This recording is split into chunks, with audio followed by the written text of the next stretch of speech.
The findings from these warrants revealed that Mr. Bullington knowingly possessed and distributed graphic visual material on the X platform for public viewing. It was determined that he obtained photographs of the victims from a variety of social media sites and platforms where the victims were when the victims were younger than 18 years of age, which he then shared on X with another individual located overseas. Mr. Bullington requested that these images be altered to create pornographic images and content and agreed to provide financial compensation for the modifications once completed. As a result of the investigation, the Child Exploitation Unit has identified 11 victims who at the time the images were created were juveniles. After staffing this investigation with the Travis County District Attorney's Office, 10 charges have been filed against Mr. Bullington for possession and promotion of lewd visual material depicting a child, 1 charge of possession of child pornography, and 1 charge of promotion of child pornography. 6 of these charges have already been indicted by a Travis County grand jury. More charges are pending as additional victims are identified. The Austin Police Department Child Exploitation Unit wants this to serve as a deterrent to anyone considering generating this type of sexual abuse material. The images created in this fashion are illegal, and the actions taken create trauma and embarrassment for the victims.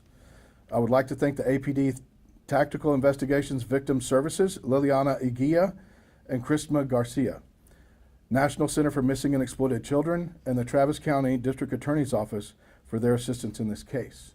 And I'm going to let Ms. Jen Newman from NCMEC come up and say a few words.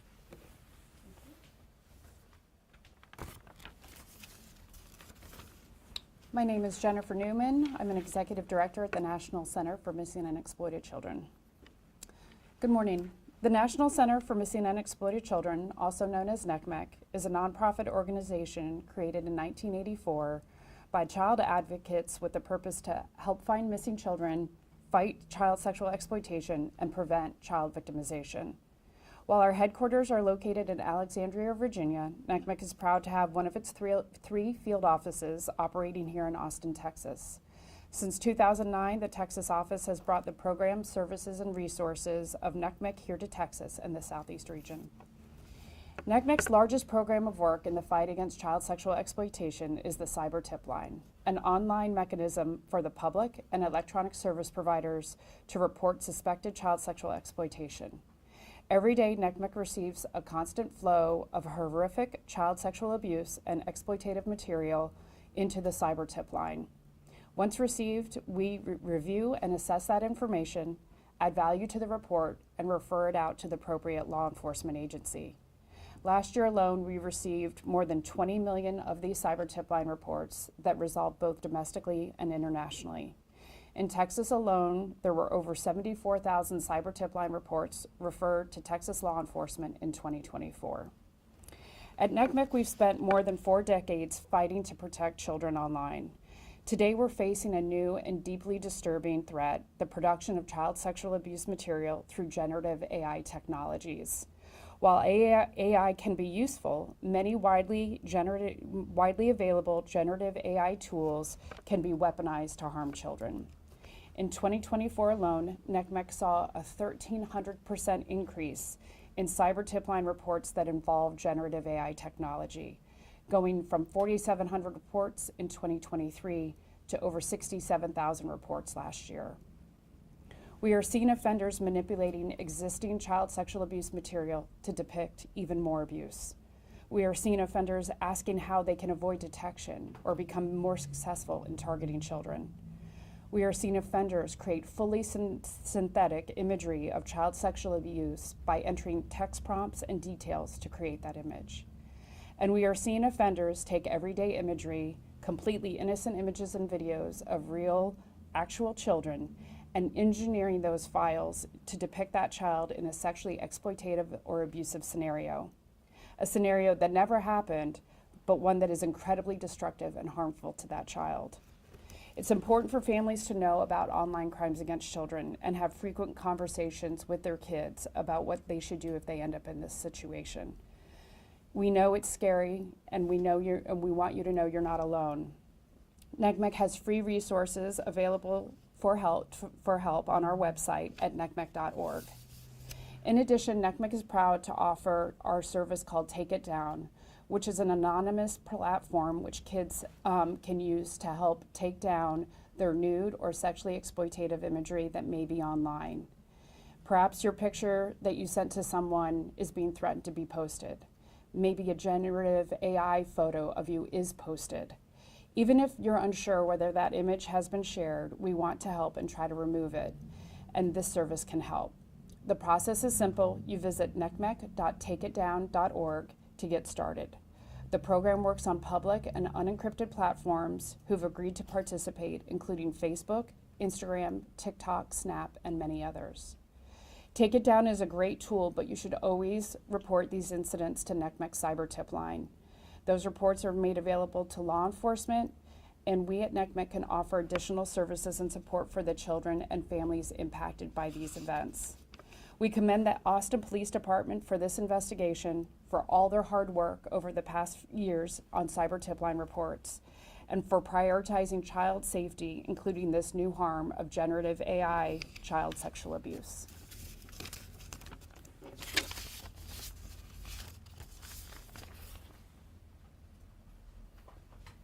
Yeah, I'll take a few questions. You said 11 juvenile victims. Are there more victims though that aren't necessarily juveniles? No, all the images that we are filing charges on are when the people were juveniles. What type of punishment could you be looking at for these charges? We are at a punishment range for between a first and second degree felony on those. Would you say this is something that parents should be concerned about?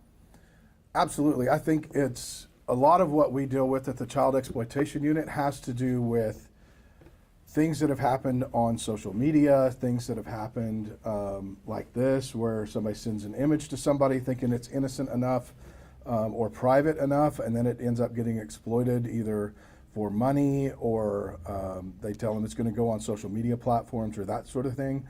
The best advice that I can give parents is, first of all, know what's in your kid's phone, know what they're doing, be able to check your kid's phone, have the passwords and that sort of thing. The reality is many times the kids don't know how to overcome these obstacles once they've happened, and it's too late right then. You know, so they something happens to them, and then they get a little deep in deep water, and then they don't know what to do, and then it's happened over and over and over again. And then sometimes they've already sent money, sometimes they've already done other things, they've sent more images or whatever it is. And so then they finally get to that point. I mean, this has even caused suicides, you know. So, you know, be able to tell your parents and talk to your parents, and parents, please be able to talk to your kids about these sort of things so you can have an open conversation if something goes terribly wrong like it did in this case. AI can look so real. How do y'all detect these types of things? It's very difficult for us as well. We have tools that, you know, obviously I can't talk completely about, but we do have tools that we use to identify them. NCMEC is a very good partner with that. You know, some of them are fairly obvious. A lot of times when we have a victim, you know, once we interview them, said, I was never in this scenario, this has never been me. I sent this specific image on Snapchat, but it was doing this, and they have the original image or whatever it was. So, you know, there's various means that we use, but, you know, it is very difficult, and it's getting increasingly difficult to tell. But the victims are what really tell the tale, because they can tell you exactly where they were and when. Do the victims come to you first and then you investigate? Yes, yes. Well, our stuff comes in two ways. We either get victims that report crimes to 911 or 311. We have an officer that goes out, takes a report, and then it comes to the Child Exploitation Unit. Or the lion's share of what we do at the Child Exploitation Unit comes from NCMEC. They send out cyber tips, and they are the clearinghouse for everything child pornography or child sexual abuse material. Social media platforms and the like are required to send them suspected images of child pornography. Once they get them, they send them through the Attorney General's office. to them, and we are members of the Internet Crimes Against Children Task Force of South Texas, and then so we get those reports from the Attorney General's office, and then from then we investigate them, and we run anywhere between 300 and 600 cyber tips a year. Did you say this suspect knew these victims or no? Many of them he did. Let's just put a scenario out there. Parents might be thinking this. If my child is walking down the street, should they be concerned that something like this could even happen just in a scenario like that? I would say that the bounds of a criminal mind are endless.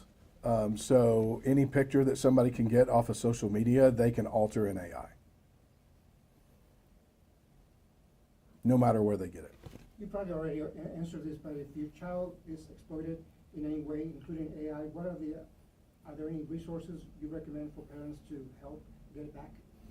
Yes, so the Austin Police Department has a victim services unit that works with many of our other units, sex crimes, child abuse, and that sort of thing throughout the department. We work very closely in the child exploitation unit with our victim services. They do a great job. They're always there for our victims, and they have a lot of resources that they give. And it's a very heavy lift that we don't have to do as far as dealing with victims, and they do that for us, and it's very much appreciated. And I'll get back to Jen for a second about what resources NCMEC has. Yes, prevention and response is a critical priority for us at NCMEC. So we offer many resources for parents, for teachers, for educators, for really anyone who has access to help children and talk to kids. The program is called netsmarts.org. All of our resources are free. It's everything from, for the young kids, it's kind of cartoon and kind of fun interactive games. For the older kids, it's going to be more watching a video and then having a discussion with those teens about what they would do in that scenario. You know, in terms of prevention and talking to your kids, that communication is such a key part of this, and really opening that door and having these discussions early and often with your kids is really the biggest tool in the toolbox when we talk about online child sexual exploitation.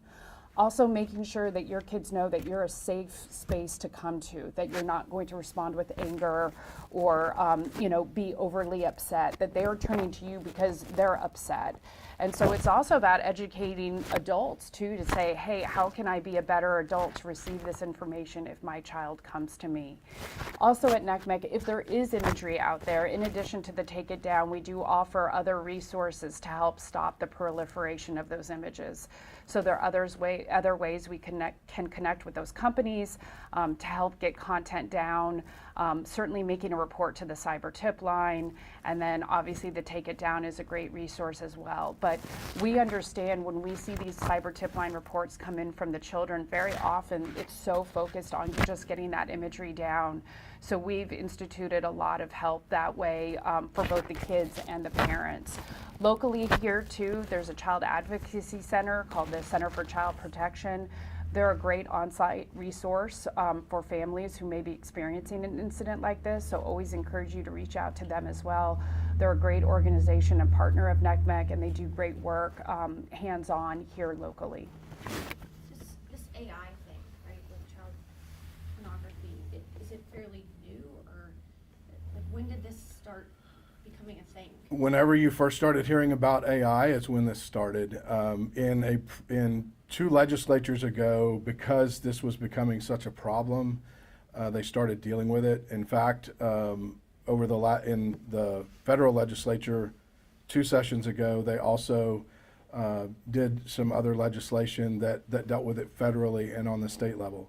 Federally, and then recently, a couple legislative sessions ago, the state did some as well. So there were laws on the books there, but it didn't specifically address AI, and those had to be tweaked to include AI, and they did that, and it's been a blessing for us because there was a lot of this stuff going on that wasn't technically illegal. It was really in poor taste, and it was terrible for the victims, but we weren't able to do a whole lot. So now that legislation is in place and has been in place a while, we've seen, like Jen had said, we've seen a large uptick in that since 2023. And so we dealt with it the best we could until, now we're really starting to get traction on some of this legislation that we've been able to use. And it really helps our victims, and gives them some respite in what they're able to do and start healing and getting over that trauma. We'll take one more question. Thank y'all.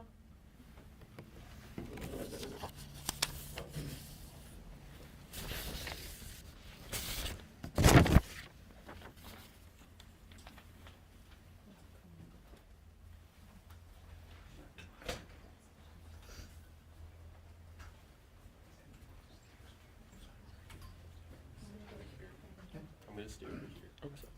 You can just leave. You go ahead.